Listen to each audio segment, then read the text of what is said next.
9.1, a prof está aqui então para explicar a parte de adição e subtração de radicais semelhantes, tá? Dois ou mais radicais têm o mesmo índice e o mesmo radicando, são denominados então radicais semelhantes. Alguns exemplos aqui então. 2 raiz de 5 e 10 raiz de 5, nós temos então que eles são radicais semelhantes. Menos 3 raiz quadrada de 10, 6 raiz quadrada de 10 e raiz quadrada de 10 são semelhantes, porque tem o mesmo índice, que é o quadrado, e o 10, que é o radicando. Raiz cúbica de 2, 7 raiz cúbica de 2 e menos 4 raiz cúbica de 2 também são radicais semelhantes. Tem o mesmo índice as raízes e o mesmo radicando.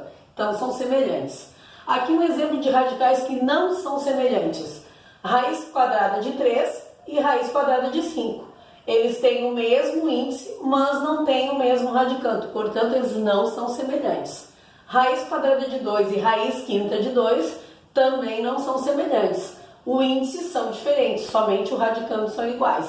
Para ser radicais semelhantes, tem que ter o mesmo índice e o mesmo radicando. Então aqui, se uma expressão houver radicais semelhantes, podemos reduzi-los a um só radical da seguinte maneira.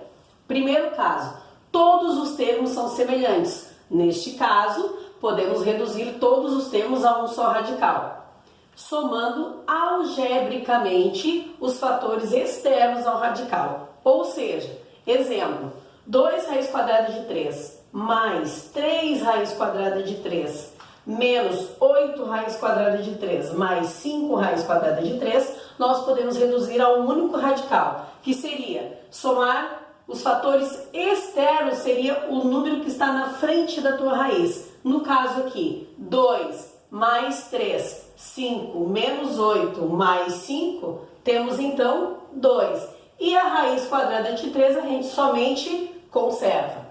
Na questão B, o exemplo, 4 raiz quinta de 2 mais 6 raiz quinta de 2 menos 20 raiz quinta de 2 mais 7 raiz quinta de 2, nós vamos simplesmente então fazer as operações com o fator externo do radical, ou seja, 4 com 6, 10, menos 20, menos 10, mais 7, menos 3. Então eu tenho menos 3 raiz quinta de 2. Na letra C, temos 15 raiz quadrada de 10, mais 2 raiz quadrada de 10, menos 7 raiz quadrada de 5. Temos aqui dois somente fatores semelhantes, ou seja, o 15 raiz quadrada de 10 mais o 2 raiz quadrada de 10. Então nós somamos o 15 mais o 2, 17 raiz quadrada de 10, e o menos 7 raiz quadrada de 5 a gente somente copia. Então essa aqui nós temos o primeiro caso, tá pessoal? A prof também vai explicar o segundo caso logo em seguida, tá bom? Até a próxima aula, um beijão!